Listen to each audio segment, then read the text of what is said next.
मागी popularity gain तौननबा नत्रगा मदुगी मरुमदा hidden agenda खरा shop तौननबा मागी ओइबा लुप लिंखतनरागा लुप तुगी popularity gain तौननबा अखोय याम थुना viral ओइननबा याम थुना popular ओइननबा पलांगांबगी culture अमा अरे कनागोंबा खरदी येलहोमी मसिंगा से मखोयना लेपा authority दौना येलहोमी येन बसु यावरेबको अदना सिगुंबगा से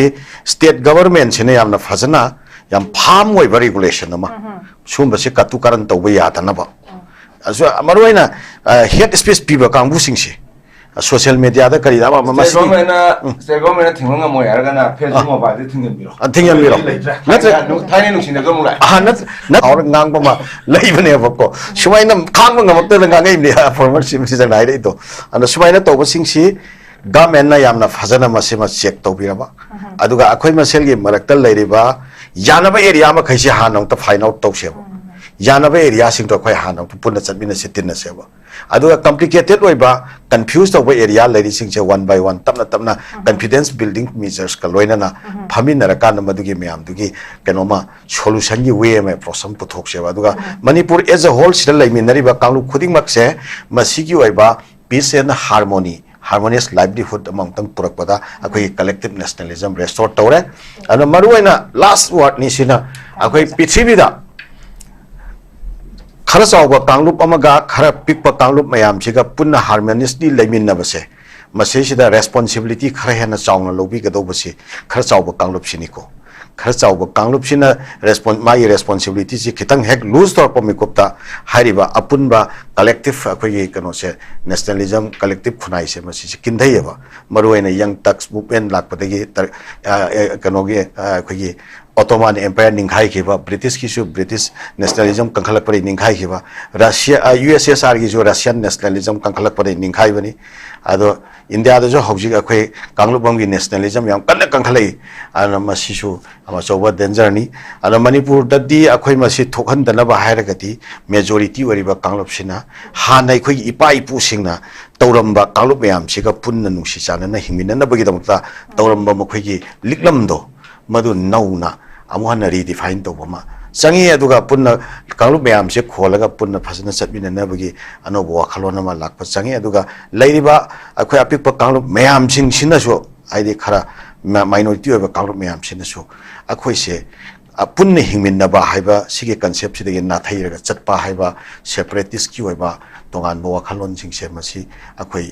मसीगी वाखलोन सिंगसिन फ्यूचर ओइबे यारोय हाइबसे मसी वाखल सिना कोइ रियलाइजेशन तोरपम चांगी लांगति ओजा गिदि ओजा कदि करम वाखलोन लैबी कमाइन थंबिनिंग ओजा कोइ स्टेड हुजिक से यामना इथनोसेंट्रिक ओइबा मसागी आइडेंटिटी युमफम ओइबा नेशनलिज्म मखक सागलपगी ममी यम खक कोइन तारकपो दमाइ तबुसे मसी ओजा गिदि करिनने फैक्टर से कमाइन थंबिनिंग ओजा मसी अखोइगे collective nationalism for united Manipur हाइबा सिगी मसी टॉपिक सिगा मरी लेना वाफमदा अइना तमजनिंग वाफम दे अखोइगे तसेंगना अखोइगे पेट्रोटिज्म हाइबसिगा नेशनलिज्म हाइबसिगा अनि सिगी खेनबा वन थोकसे मसे अखोइगे प्रजा सिंगदे याम फजना मसिगे कांसेप्ट से क्लियर ओहनिंगबा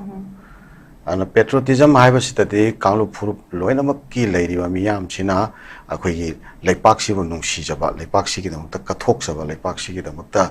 मान निंगजबा मंगोंदा लैपाक्सिदा लॉयल्टी लेजबा फेथ मागी बिलीफ अदुगे मैम तो पेट्रोटिज्म दा वराका दा नेशनलिज्म सिददी अमुका मागी ओइबा कांगलुप सिंगदुगी ओइबा कांगलुप की वाखलोन से नेशनलिज्म दा यारप अन सिगे नेशनलिज्म से कमाइना फॉर्म तोरई हाइबा कांदा अखोई सिदा लैरिबा तोगान बा मणिपुर दा लैरिबा कांगलुप फुरुप मैम सिगे मागी चन्नबी मागी लाइनिंग लाइसोन अदुगा मागी ट्रेडिशन कस्टम यूजेस मागी हिस्ट्री सिगे मैम सिगे तोगान बा परसेप्शन मागी तोगान बा कांगलुप की ग्लोरी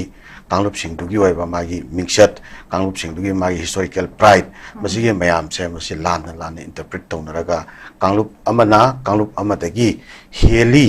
आई कांगलुप न मंगोंदगी हेली हाइबगी सिगे माइंडसेट से मसिगे कनो से थोरकपा अना अखोई नेशनलिज्म से अखोई कलेक्टिव ओइबा नेशनलिज्म अमगी माइंडसेट ता लाकप ngam मागी कांगलुप की ओइबा नेशनलिस्ट माइंडसेट तो अदुगी वाखलोन दुदा लाकपा मदुना मरम ओइराकाना मणिपुर सिदा अखोई यूनाइटेड ओइबा कलेक्टिव नेशनलिज्म अमगी ममी से मसी से mummy साबथारेबा masi ma mi sham tharak pagi maru ai bam ram chiti akhoi mahausa akhoi kano palingai matamda manipur ning thau palingai ge matamda ti matam tu da leiramba manipur gi peculiar oiba condition se masida yum pham waira kanda akhoi maitei gi ning thau sina big brother gi role lauraga apik pa kangluk mayam se masi si protect taweba mana external gi oiba invasion natraga aggression lakpa matamda mapan gi yekna bana akhoi se khudum channa ba honarakpa akhoi kangkhun muthatna ba mutpa yawi tatkak lakpa kana maitei sing ning thau sina big brother gi role lauraga namnam sida lariba kangluk masa mayam se pulap hingmin na bagi coexistence sama mana protect toraga pura lakpa gi history leram ado masi karam thodok ta thoki haba matamda sahi taret khuntak pa haise ko isam sambe example ama khakta sahi taret khuntak pa matam sida akhoi gi ining thau chinglen nongtren khom basina manipur lebi haba se akhoi huju ki bangladesh ki manung changraba silet haba mafam sida gi british ki mateng loina na sema kanda laaga se lan tawbada akhoi palen da akhoi maitei palen da maitei tabal loire sidagi di akhoi lan lep ase haraga maitei na lan lep khithia matam da ningthi turen tana chinwin river tana lan je takthok khiba kaiguma matam da chinwin tana lan je awasing se takthom da bataraga di sigi manung da leikhriba tankhul khangde ma akhoi gi keno khangde akhoi gi angkang khangde regi maring khangde moyon khangde sira leikhriba mayam se masi se british akhoi gi Burmese loin olam bayarim nebo Burmese gi lon ngangam bayarim ni Burmese gi culture loina nam thu da chalam bayarim ni Burmese on thokiram bayarim nebo ado maitei ning thoksina big brother role lorga invest toraba matung da masa gi customary independence han da gi leijarakpa khun gi oiba akhoi khulakpa system gi makhada leiba khun gi ning thau system da leiba ning tamba magi quasi independent do maitei ning thau na khoi da piraga adugi akhoi matamdu da laiminaba yaba akhoi gi tongan ba akhoi gi administrative ki kanglo na makhaki makhada punne hingmin rakpai khunai se leirameba adu matam gi matungina akhoi lining laison da haraga su mapan gi oiba lining laison akhoi lakhiba amanga sengi pot na singba khoi manipur yorokhiba adi british lakhiba maruina british lakpadagi di singa masung tam ani se khaina halaga lepak ngakpagi policy ma british na phong na satharakhiba lot dal hosi gi magi divide and rule policy na manipur da madus yokshalaktana adi makha tarakpada akhoi british na manipur se thadokhraba ado india su thado maba sigi matam se sida akhoi manipur se angtang akhoi manipur da leiriba tongan ba kanglup phurup mayam se masi sigi pulap punsal laga nation building amagi chapchaba anauba process amakak laknana bagi tangkak se masi 1947 da akhoi gi manipur state constitution act na singba semaga madaida akhoi gi chingi akhoi gi Sitrain pan reservation ga pidana even akhoi pangan sing da su sit ahunga reservation pibagi provision si hariba constitution si da haptana madi makha de election tawbada hujik mayam na hainariba chief minister waramba alimuddin si akhoi reserve constituency de kar I haidana hainariba swaina sit ahunga pidana tawraga leirambagi tangka amakhak leira sida kanna akhoi matam du da manipur gi leiriba ningthau se masina lit tawraga akhoi gi major bob kathing akhoi he was also one of the key architect to form the modern Manipur. Adi matam du ma constitution ibada yawrini ada khoi pangandagi su Basiruddin gaina yawrini constitution drafting committee to sumain toraga moi singchina constitution draft tawra khoi modern Manipur gi oiba annoba nation building gi process am horakpa tangkak saida khoi India gi manung sanba khoi state am oikhiba state nate khoi gi kano oina part C state haigadra kai adumain toraga changkhiba sina maram orakanda India gi constitution ja khoi namdana khoi sira endorse tawkhra matung deiti India gi polity se India gi constitution da leba polity do akhoi se sannarak pa horak pa sigi matang sida akhoi se manipur da leriba kanglu phurup mayam se magi oiba kanglu phurup sing sigi survival gi question nama khak matam sida 1950s gi sahi paring haiba tare swai sida erai sorokpa aduna separatism gi maru su hongre aduga matam ma da ningtam na palamba adu ma maitei akhoi ngasi di akhoi ge meitei gi keno se akhoi maru mutki ga dore mangki ga dore haibagi sense of insecurity su meitei da su lakhre sumai toraga mai magi kanglup sing sigi survival gi oiba struggle lama taunarak bi tan kak swai dati magi kanglup gi oiba nationalism gi mindset se masi se maru hulak padagi hairiba magi kanglup gi nationalism gi mindset sing se masi se punsal laga apunba collective nationalism ama akhoi sembagi tangai fadaba lei haiba du gi tangkat to masi gi area se khara akhoi maning hal hore aduna maram orakanda magi kanglup ki oiba nationalism da sagatchi ba movement sing sigi highest peak stage ama yausan rakwa aduna maram orakanda ngasi di kari la ya kanda akhoi gi ethnic nationalism se masi si kari do onthore ha kana racist mindset orakpagi tangka am lakhre ai kanglup se masi sina to padagi heli aduga atopadi aina superior ni haiba sigi tongan ba magi glorious hoiba keno myamam kha koi ridiculous hoiba glorious hoiba wakal myamam kha koi koksina sanction na khitna akoi atopa kanglup si nungsiba ngamakta atopa kanglup si aigi praja gi aigi part amane na khanba ngamda bagi tangkak myamam lakhre ba hausik si maruaina koi kuki sinau singna topa sinau singbu makoi masin manau ne na khanba ngamakta naga sing dagi so dumaina meitei dei su sumaina pangan dei su sumaina sigi dilemma amakak manipur si tare ebo swai matang sida akoina naina hobu yaba wafam hairagati akoi tangai fadana nation building process se masi akoi lamdam sida leriba kanglu khuding wa ki lu singba akoi think tank team social thinkers sing akoi maruaina academician sing aduga leaders sing political leaders sing mayam se fadana koksum chenaraga akoi yoiba lam state sida leriba akoi jati kanglu kuntra mari manga se masi sigi akhoi magi tongan ba lining laison sing se masi akhoi loina masak khangba tare magi satnaba custom and uses sing se akhoi loina recognition pinaba tai aduga akhoi gi oiba common noiba akhoi gi national interest khardi akhoi ngakminaba tai bako common noiba national interest akhoi srejira purakpa yadaba atoba mapan ge harone mapan isili nauni haidana akhoi mapan gi mi srejira akhoi harvard to yadedna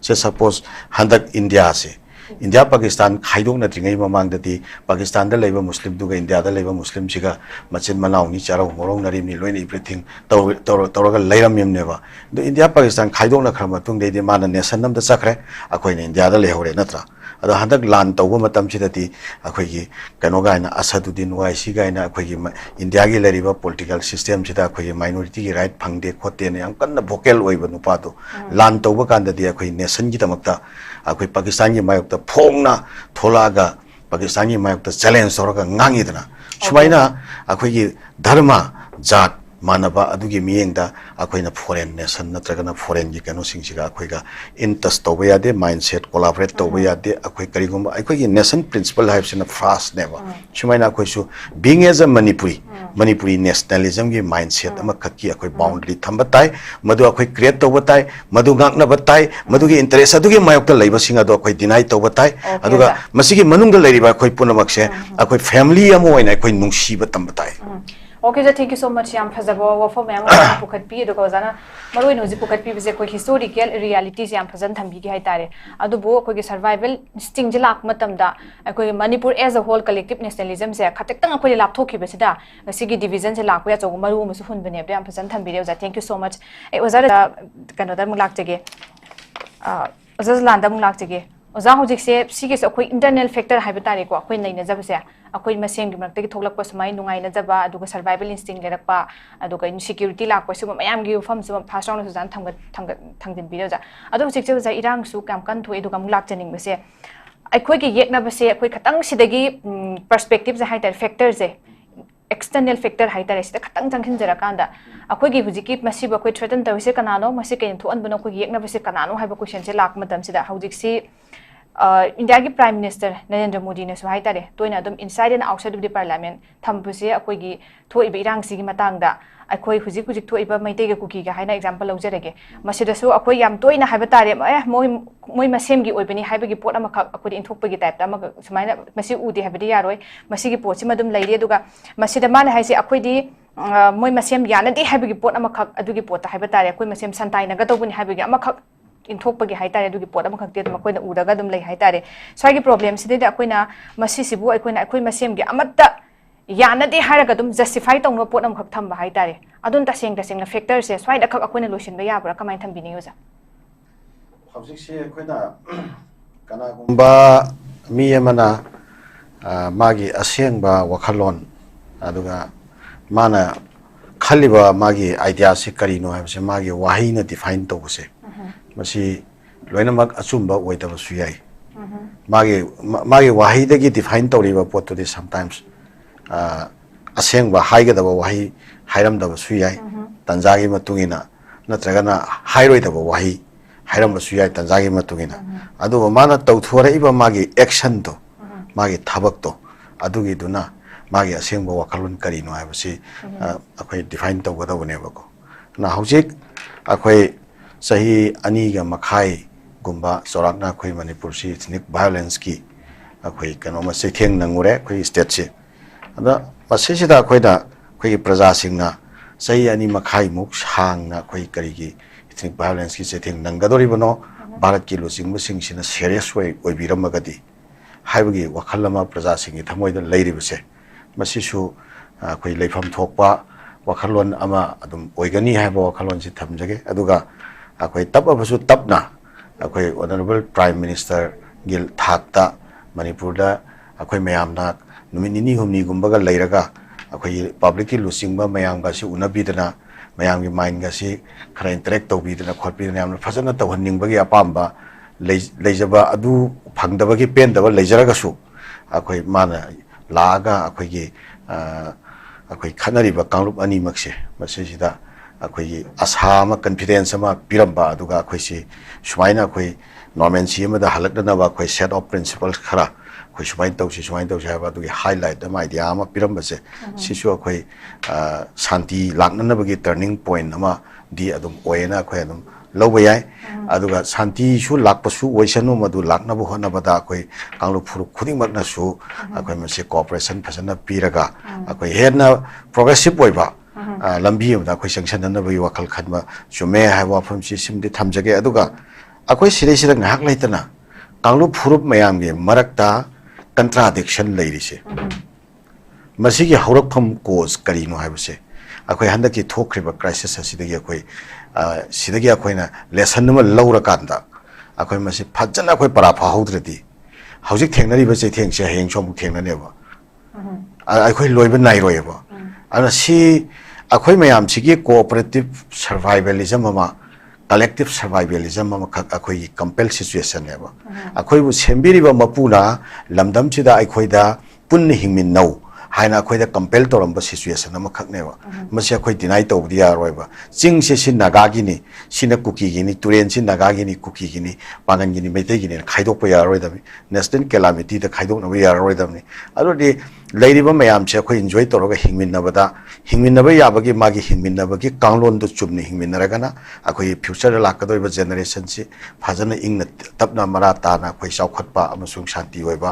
अदुम नुंगाइबा welfare state नमोइना लेहौरे अखोई मदुये कांगलोन दु थुगाइरा चटलगना अखोई generation सिना ममितै मपि तारगा ngasi अखोइना लेलिबा life से हेन verse होइबा situation ना लेहौरे अदुइ तारगदि मतंग सिदा अइना पुरकनिंगबसे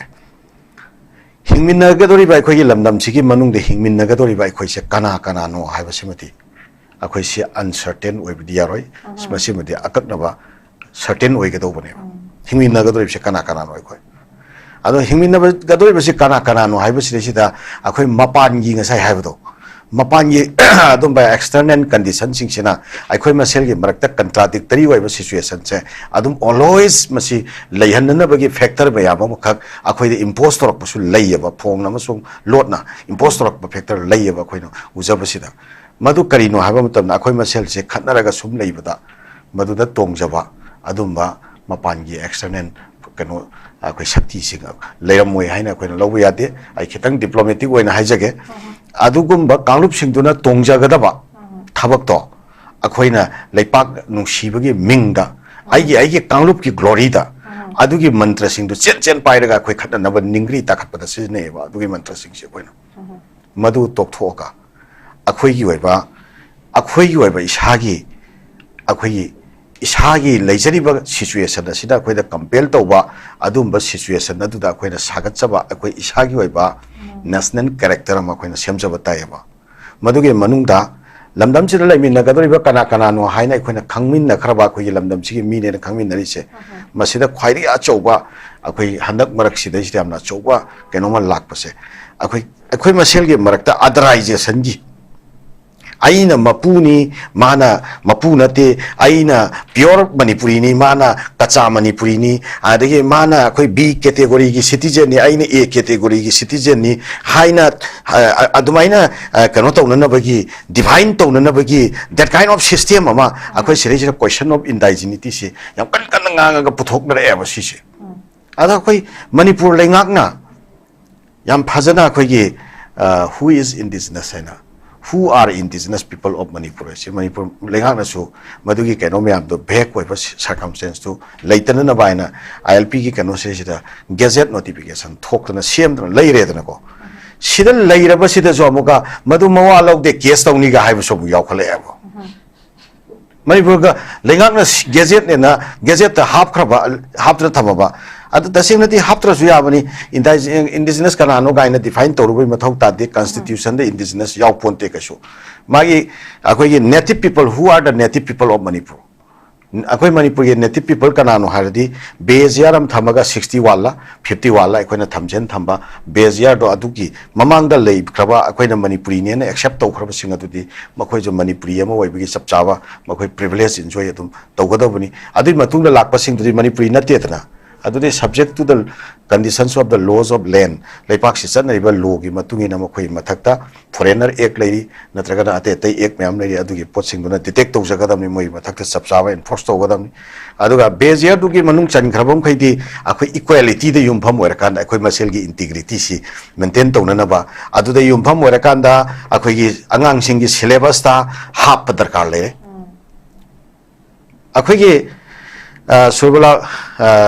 Bangladesh haiba pikraba leipakse sireisida 7 years devastation da sakhibani na khoi maitai amsung pangan che ada khoina sacharu matam na tamu class 6 ki 5 ki 6 ki history ki syllabus ta manipuri haiba si syllabus se yaw leram jati yang khaimu yaw emai Bangladesh ki manipur kano tongan tongan ba jati si syllabus ta hape ba dui manungda manipuri se kana no se moi syllabus ta hap leram class 5 6 ki angang do da Bengali people sing do da manipuri kana no khangendra di moina mitop tawno uraga discrimination torokane na manipuri se moi lepa ki prajani se khangna na ba hap ga leram me aduga madu manipuri se khana kana no tawda manipuri Vishnu Priya manipuri maitai manipuri pangan सुमाइना अहुम थोकना अदा पांगल लेसिना करिनो सिनी सिनी सिनी गायना my culture इत की तौबा खोटपा मगा दो कोई मणिपुरी लोन गांगबनी अरे इत तौबनी मोइसु अदु तौबनी यावरी मैतै सिना करिनो नत संस्कृत सि तौबा दु तौबा मयांगबा लोय यावरी अरे विष्णु प्रिया सिन करिनो सि तौनी गाय सि ओरगदी मोइगी लेपाक तुगी हौरैबा मेजॉरिटी कांगलुप नेन लेरिबा तै कांगलुप सिंगदुनसु मोइ उमतम द मोइ लेपाक की प्रजाने ऑनर तौरे अदा आई अखोई विष्णु प्रिया की नुपा मखक्का अखोई केनोदा संगगा वरी मखक सानब चलुयेबा अखोई ढाका चेम्बर ऑफ कॉमर्स की केनोदा मै सेक्रेटरी का संगगा तरुकाना माना ngасagi विष्णु प्रिया से मणिपुरी ने ना हाइबदुदा माइनॉरिटी ने हाइबदु माना यूनिटी इन डाइवर्सिटी गाइन तौरगा ngasai माइनॉरिटी ने ना माना लूला तौरगा यामना मिदों मिचान फना तौरकपसे होजिकी ढाका चेम्बर ऑफ कॉमर्स की सेक्रेटरी से नमसे आइन उ मतमदा ओ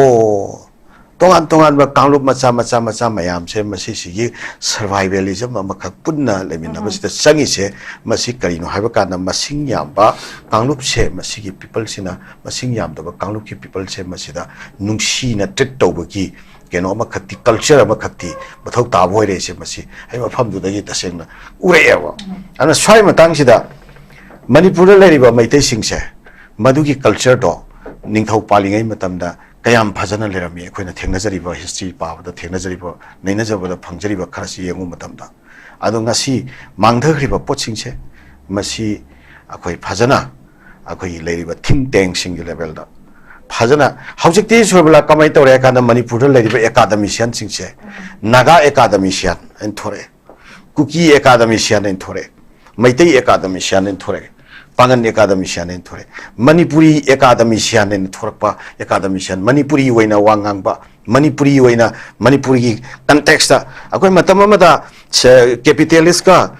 rege akoi gi senjau paiba singa laira ba singa ani gi marta class struggle thokpa matam da ani si kamaina loisalaga laira ba singse masi kamaina manaba thakti hinghan ba yaga da ge gaina social thinker sing na puthora idana socialist mindset na chingba tongan tongan ba puthora ga sumba samaj gi system chi chatna ga di lamdam chi da laira ba sing si chu thok manaba thakti ingmina ba yaga puthora idana shumaina akoi gi wakhan ghan ba social philosophers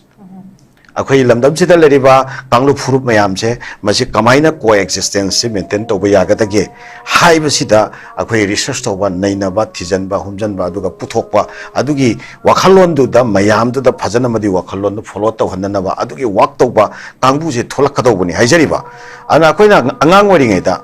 akoi gi Amravati haiba akoi Maharashtra gi adumba mafam du da gi integration gi ne na tim am lai akoi ne 11 12 ka tamjari ngai da ado makoina game to waka da khoine yaw bada Marathi language tambiram ya akhoi da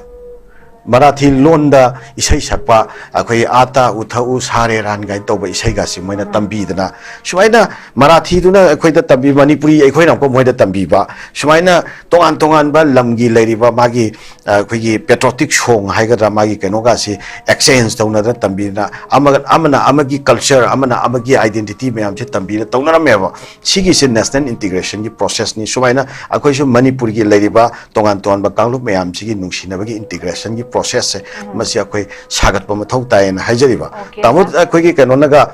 tamu akoi gi Rajendra naga akoi isam gi taw matam da chingman da chatra akoi gi leiri ba mayam che ga akoi nungsina ba gi lepun sagat na bo hona gi bai tangkak to akoi na su ujoba khangjo go lewe sumba makhal gi movement si su akoi tongan tongan be activist me among phaki level da tawba si hujing na pura ma si gi posing si mang khre to aroi boina amtang haijake akoi gi keno na Professor N. Sanajauba Laikhitraba Oza Sanajauba Habiramba Nangna Manipuri Nungsi Haraga Manipurgi Dangangi ba language kuntrase Masi Nang Kangna Nabadi Kari Honatri Pano Nangna Manipur Nungsiraga Manipur Ngangi ba language kuntra dialect kuntrase Masi Nangna Kari Haina Honatri Kangna Honatri Noina Mana Kudom Bitilaga Kana Ngangam Base Masi I Huzik remind Toning akoi Manipuri nungsi haradi Manipuri manung da leiriba lamdu khak nungsi gadam nate akoi gi kano da Jasami da leiriba akoi gi people du na ngangi ba lon du su yaw na nungsi batai manang bagi day to day life ta phangi ba awa ba du su yaw na khanga ga nungsi batai akoi gi siresi da kanglu khuding ma gi magi national magi hero leidana magi kanglu ki dagi pride leidana mai kanglu ki pride oi jaba se suppose akoi da haira kanda Alimuddin hairasi Alimuddin ji lepaki contribution phajaba contribution khar tawki habsi akoi history na proof tawra abnina akoi di pangan gi pride ne lori ne ba ado Alimuddin ji ai gi pangan nataba atopa kanglubam na Alimuddin do honor tawra ati respect tawra di ai harau doi ne ba natra adu honor tawra di ai nungai roi toini are sumaina akoi na hojik kan ansang moina leiba akoi da chapchana masi akoi da confuse tawra ga leiba akoi hero me am leiri akoi kanona Professor Salam Aidin na iba the Muslims of Manipur havel larik tu da akoi Kalapani da loi thakiba moi tratret ni pandu gi manung da tamo Chaubi Haidar na amai yawe masi mai larik tu da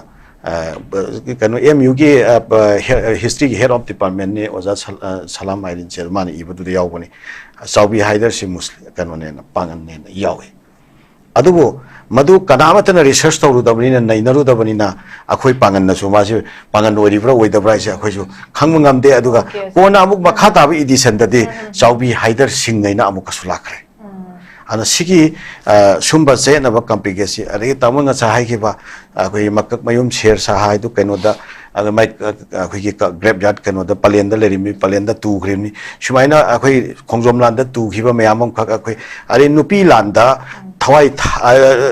sibamak natragasu kathokhiba mi mayamam khaki maming matha sire tawba khotpa sida recognize tawbi da pangan gi su sumba mayamam leiri su akhoi pangan gi khaijaba nate kaunu khuding makki haipok ja do nang so khoina respect tawri da tawbu so ko sumaina haipok ja do nang gomba kaunu khuding makki leiri si tawnaraga di akhoi national gi integration se akoi fazana halak pa yagani aduga thank you so much jar ground dong tentang lak se ki tentang nai akoi tongan tongan ba community myam maitei kugi naga adagi di pangan Meitei Pangal ꯇꯣꯉꯥꯟ ꯇꯣꯉꯥꯟꯅ community ꯃꯌꯥꯝ ꯂꯩꯔꯤꯕꯁꯤꯒꯤꯗ ꯑꯩꯈꯣꯏꯅ ethnic ꯗꯤꯕꯤꯖꯟꯒꯤ ꯃꯃꯤ ꯑꯃꯈꯛ ꯎꯔꯛꯄꯁꯤꯒꯤ ꯃꯇꯥꯡꯗꯩꯗ ꯑꯩꯈꯣꯏꯅ ꯀꯔꯝ ꯍꯥꯏꯅ ꯍꯥꯏꯇꯥꯔꯦ ꯃꯁꯤꯒꯤ ꯄꯣꯠꯁꯤ ꯑꯗ ꯑꯇꯣꯞꯄ ꯀꯝꯃ꯭ꯌꯨꯅꯤꯇꯤ ꯃꯌꯥꯝ ꯂꯩꯔꯤꯕ ꯁꯤꯒꯤ ꯃꯇꯥꯡꯒꯤꯗ ꯃꯔꯨꯑꯣꯏꯅ ꯍꯥꯏꯇꯥꯔꯦ ꯑꯩꯈꯣꯏꯅ ꯀꯂꯦꯛꯇꯤꯕ ꯅꯦꯁꯅꯦꯂꯤꯖꯝꯁꯦ ꯃꯁꯤꯒꯤ ꯁꯤꯆꯨꯋꯦꯁꯟꯁꯤꯗ ꯀꯃꯥꯏꯅ ꯑꯦꯗ꯭ꯔꯦꯁ ꯇꯧꯕ ꯌꯥꯏ ꯑꯣꯖꯥ ꯃꯁꯤ ꯑꯩꯈꯣꯏꯒꯤ ꯑꯇꯣꯞꯄꯕꯨ ꯔꯦꯁꯄꯦꯛ ꯇꯧꯕ ꯑꯍꯥꯟꯕ ꯑꯩꯈꯣꯏꯒꯤ ꯄ꯭ꯔꯤꯟꯁꯤꯄꯜꯁꯦ ꯑꯇꯣꯞꯄꯕꯨ ꯔꯦꯁꯄꯦꯛ ꯇꯧꯕꯒꯤ ꯄ꯭ꯔꯤꯟꯁꯤꯄꯜꯁꯦ ꯃꯁꯤ ꯑꯍꯥꯟꯕ ꯑꯩꯈꯣꯏ ꯄꯨꯝꯅꯃꯛ ꯑꯝꯇ ꯄꯥꯏꯃꯤꯟꯅꯁꯤ ꯑꯩ ꯆꯨꯝꯅ ꯃꯤ ꯑꯃ ꯑꯣꯏꯅꯁꯨ ꯑꯩ ꯄꯥꯡꯒꯜ ꯑꯃ ꯑꯣꯏꯅ ꯅꯠꯇꯕ ꯑꯗꯩ ꯑꯩꯈꯣꯏꯒꯤ ꯇꯥꯃꯣ ꯔꯥꯖꯦꯟꯗ꯭ꯔꯅ ꯀꯩꯅꯣ ꯑꯣꯏꯅ ꯅꯠꯇꯕ ꯃꯩꯇꯩ ꯑꯣꯏꯅ ꯅꯠꯇꯕ ꯃꯤ ꯑꯃ ꯑꯣꯏꯅ ꯑꯩꯅ ꯇꯥꯃꯣꯕꯨ ꯇꯥꯃꯣꯅ ꯑꯩꯕꯨ ꯁꯨꯃꯥꯏꯅ ꯔꯦꯁꯄꯦꯛ ꯇꯧꯅꯔꯤꯗꯅ ꯑꯩꯈꯣꯏ ꯁꯨꯃꯥꯏꯅ ꯔꯦꯁꯄꯦꯛ ꯇꯧꯕꯁꯦ ꯃꯤ ꯑꯃꯅ ꯃꯤ ꯑꯃꯗ ꯔꯦꯁꯄꯦꯛ ꯇꯧꯕꯁꯦ ꯁꯤ ꯑꯗꯨꯒ ꯑꯗꯨꯒꯤ ꯍꯦꯛ ꯃꯊꯪꯗ ꯀꯥꯡꯂꯨꯞ ꯑꯃꯅ ꯀꯥꯡꯂꯨꯞ ꯑꯃꯕꯨ ꯔꯦꯁꯄꯦꯛ ꯇꯧꯕꯁꯦ ꯁꯦ ꯉꯔꯥꯡ ꯅꯍꯥꯟ ꯑꯦꯛꯖꯥꯝꯄꯜ ꯑꯣꯏꯅ ꯍꯥꯏꯔꯀꯥꯟꯗ ꯑꯩꯈꯣꯏꯒꯤ ꯀꯩꯅꯣꯗ ꯀ꯭ꯋꯥꯛꯇꯥꯗ ꯑꯩꯈꯣꯏꯒꯤ ꯔꯦꯂꯤ ꯆꯠꯂꯦ ꯑꯗꯣ ꯃꯁꯛꯁꯤꯡꯗꯨ ꯌꯦꯡꯕꯗ ꯕꯪꯒ꯭ꯂꯥꯗꯦꯁ ꯃꯥꯜꯂꯤ ꯑꯗꯒꯤ ꯀꯩꯅꯣ ꯃꯐꯤ ꯃꯔꯣꯟꯁꯤꯡꯗꯨ ꯕꯪꯒ꯭ꯂꯥꯗꯦꯁ ꯃꯥꯜꯂꯤ ꯁꯤ ꯔꯦꯁꯤꯁ ꯑꯦꯇꯦꯛꯅꯦꯕ ꯁꯤꯁꯦꯀꯣ ꯁꯤꯒꯨꯝꯕ ꯋꯥꯍꯩꯁꯦ ꯃꯁꯤ ꯑꯣꯏꯔꯒꯗꯤ ꯅꯨꯡꯁꯤꯅꯕ ꯌꯥꯔꯣꯏꯕ ꯁꯨꯝꯕꯁꯤ ꯇꯣꯛꯄ ꯑꯗꯨꯒꯤ ꯃꯍꯨꯠꯇ ꯑꯩꯈꯣꯏ ꯐꯖꯅ ꯀꯥꯡꯂꯨꯞ ꯑꯃꯅ ꯀꯥꯡꯂꯨꯞ ꯑꯃꯒꯤ ꯐꯤꯖꯦꯠ ꯆꯛꯆꯥ ꯑꯣꯅꯔ ꯇꯧꯕ ꯇꯥꯏ ꯔꯦꯁꯄꯦꯛ ꯇꯧꯕ ꯇꯥꯏ ꯋꯥꯉꯥꯡ ꯁꯉꯥꯡ ꯔꯦꯁꯄꯦꯛ ꯇꯧꯕ ꯇꯥꯏ ꯑꯣꯅꯔ ꯇꯧꯕ ꯇꯥꯏ ꯀꯥꯡꯂꯨꯞ ꯑꯃꯒꯤ ꯃꯥꯒꯤ ꯂꯩꯔꯤꯕ ꯀꯜꯆꯔ ꯏꯊꯣꯁ ꯂꯩꯔꯤꯕ ꯃꯌꯥꯝꯁꯦ ꯔꯦꯁꯄꯦꯛ ꯇꯧꯅꯕ ꯇꯥꯏ ꯑꯗꯨꯒꯤ ꯃꯈꯥ ꯇꯥꯔꯛꯄꯗ ꯑꯗꯨ ꯑꯩ ꯂꯧꯒꯦꯀꯣ ꯊꯝꯕꯤꯌꯨ ꯑꯣꯖꯥ ꯀꯥꯡꯂꯨꯞ ꯃꯩꯇꯩꯅ ꯍꯥꯏꯕ ꯅꯠꯇꯦꯀꯣ ꯃꯤꯑꯣꯏ ꯑꯃꯅ ꯍꯥꯏꯕꯅꯤꯀꯣ ꯑꯗꯨꯃꯥꯏꯅ ꯄꯨꯁꯤꯀꯣ ꯅꯠꯇꯦ ꯃꯤ ꯇꯥꯃꯣꯅ ꯑꯩ ꯄꯟꯖꯔꯤꯁꯨ ꯔꯤꯐꯔ ꯇꯧꯖꯔꯤꯁꯨ ꯃꯤꯗꯨꯕꯨꯗꯤ ꯑꯗꯨꯒ ꯇꯥꯃꯣꯅ ꯁꯦꯡꯗꯣꯛꯄꯤꯔꯛꯄꯗꯨꯁꯨ ꯌꯥꯝ ꯅꯨꯡꯉꯥꯏꯖꯔꯦ ꯑꯗꯣ ꯁꯨꯃꯥꯏꯅ ꯑꯩꯈꯣꯏꯁꯦ ꯀꯝꯃꯨꯅꯦꯜ ꯁꯤꯗꯩꯁꯤꯗ ꯍꯦꯠ ꯃꯣꯡꯒꯔꯁ ꯑꯦꯟꯇꯤ ꯁꯣꯁꯤꯌꯦꯜ ꯏꯂꯤꯃꯦꯟꯁ ꯇꯥꯃꯣꯅ ꯉꯁꯥꯏ ꯍꯥꯏꯕꯤꯕꯗꯁꯨ ꯌꯥꯎꯈ꯭ꯔꯦ ꯃꯥꯒꯤ ꯄꯣꯄꯨꯂꯔꯤꯇꯤ ꯒꯦꯟ ꯇꯧꯅꯅꯕ ꯅꯠꯇ꯭ꯔꯒ ꯃꯗꯨꯒꯤ ꯃꯔꯨꯝꯗ ꯍꯤꯗꯟ ꯑꯦꯖꯦꯟꯗꯥ ꯈꯔ ꯁꯥꯞ ꯇꯧꯅꯅꯕ ꯃꯥꯒꯤ ꯑꯣꯏꯕ ꯂꯨꯞ ꯂꯤꯡꯈꯠꯅꯔꯛꯑꯒ ꯂꯨꯞꯇꯨꯒꯤ ꯄꯣꯄꯨꯂꯔꯤꯇꯤ ꯒꯦꯟ ꯇꯧꯅꯅꯕ ꯑꯩꯈꯣꯏ ꯌꯥꯝ ꯊꯨꯅ ꯚꯥꯏꯔꯦꯜ ꯑꯣꯏꯅꯅꯕ ꯌꯥꯝ ꯊꯨꯅ ꯄꯣꯄꯨꯂꯔ ꯑꯣꯏꯅꯅꯕ ꯄꯉꯥꯡ ꯉꯥꯡꯕꯒꯤ ꯀꯜꯆꯔ ꯑꯃ ꯑꯗꯩ ꯀꯅꯥꯒꯨꯝꯕ ꯈꯔꯗꯤ ꯌꯦꯜꯍꯧꯃꯤ ꯃꯁꯤꯡꯒꯁꯦ ꯃꯈꯣꯏꯅ ꯂꯦꯞꯄꯒ ꯑꯣꯊꯣꯔꯤꯇꯤꯗꯧꯅ ꯌꯦꯜꯍꯧꯃꯤ ꯌꯦꯟꯕꯁꯨ ꯌꯥꯎꯔꯛꯑꯦꯕꯀꯣ ꯑꯗꯨꯅ ꯁꯤꯒꯨꯝꯕꯒꯁꯤ ꯁ꯭ꯇꯦꯠ ꯒꯕꯔꯟꯃꯦꯟꯠꯁꯤꯅ ꯌꯥꯝꯅ ꯐꯖꯅ ꯌꯥꯝ ꯐꯥꯝ ꯑꯣꯏꯕ ꯔꯤꯒꯨꯂꯦꯁꯟ ꯑꯃ ꯁꯤꯒꯨꯝꯕꯁꯤ ꯀꯇꯨ ꯀꯥꯔꯟ ꯇꯧꯕ ꯌꯥꯗꯅꯕ ꯃꯔꯨꯑꯣꯏꯅ ꯍꯦꯠ ꯁ꯭ꯄꯤꯆ ꯄꯤꯕ ꯀꯥꯡꯕꯨꯁꯤꯡꯁꯦ ꯁꯣꯁꯤꯌꯦꯜ ꯃꯦꯗꯤꯌꯥꯗ ꯀꯔꯤꯗ ꯁ꯭ꯇꯦꯠ ꯒꯣꯔꯃꯦꯟꯠꯅ ꯊꯤꯡꯕ ꯉꯝꯃꯣꯏ ꯍꯥꯏꯔꯒꯅ ꯐꯦꯁꯕꯨꯛ ꯃꯣꯕꯥꯏꯜꯗ ꯊꯤꯡꯖꯟꯕꯤꯔꯣ ꯊꯥꯏꯅ ꯅꯨꯡꯁꯤꯅꯕ ꯑꯃꯨꯛ ꯂꯥꯛꯑꯦ ꯉꯥꯡꯕ ꯑꯃ ꯂꯩꯕꯅꯦꯕꯀꯣ ꯁꯨꯃꯥꯏꯅ ꯈꯥꯡꯕ ꯉꯝꯃꯛꯇꯅ ꯉꯥꯡꯉꯛꯏꯕꯅꯦ ꯐꯣꯔꯃꯔ ꯆꯤꯐ ꯃꯤꯅꯤꯁꯇꯔꯅ ꯍꯥꯏꯔꯛꯏꯗꯣ ꯑꯗꯨꯅ ꯁꯨꯃꯥꯏꯅ ꯇꯧꯕꯁꯤꯡꯁꯤ ꯒꯚꯔꯟꯃꯦꯟꯠꯅ ꯌꯥꯝꯅ ꯐꯖꯅ ꯃꯁꯤꯃ ꯆꯦꯛ ꯇꯧꯕꯤꯔꯕ ꯑꯗꯨꯒ ꯑꯩꯈꯣꯏ ꯃꯁꯦꯜꯒꯤ ꯃꯔꯛꯇ ꯂꯩꯔꯤꯕ ꯌꯥꯅꯕ ꯑꯦꯔꯤꯌꯥ ꯃꯈꯩꯁꯤ ꯍꯥꯟꯅ ꯑꯃꯨꯛꯇ ꯐꯥꯏꯟ ꯑꯥꯎꯠ ꯇꯧꯁꯦꯕ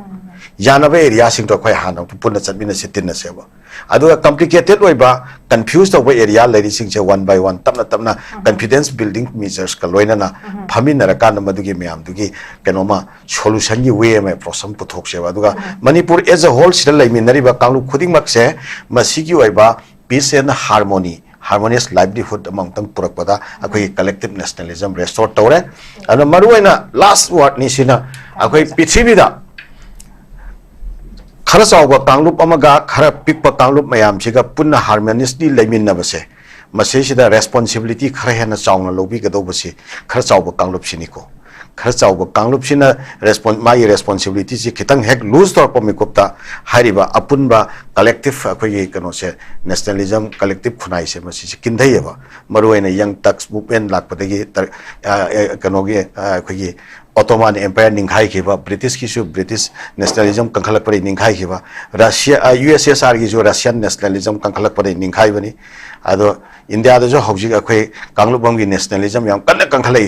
अन मसिसु अमचौबा डेंजर नि अन मणिपुर ददी अखोई मसि थोखनदनबा हायरगति मेजॉरिटी ओरिबा कांगलुपसिना हानै अखोई इपा इपु सिंगना तौरंबा कांगलुप याम सिगा पुन्ना नुंसि चानना हिमिननबगी दमता तौरंबा मखोई लिक्लमदो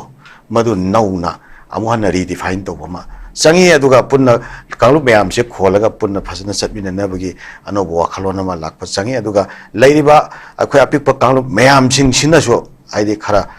माइनॉरिटी ओबा कांगलुप मैम सिनसो अखोय से पुन्ना हिंगमिनबा हाइबा सिगे कांसेप्ट सिदगी नाथैरगा चटपा हाइबा सेपरेटिस्ट की ओबा तोगानबो वाखलोन सिंग से मसी अखोय मसीगी वाखलोन सिंगसिन फ्यूचर ओइबे यारोय हाइबसे मसी वाखलसिना अखोय रियलाइजेशन तोरपम चंगी सुमाय थमजे okay sir thank you so much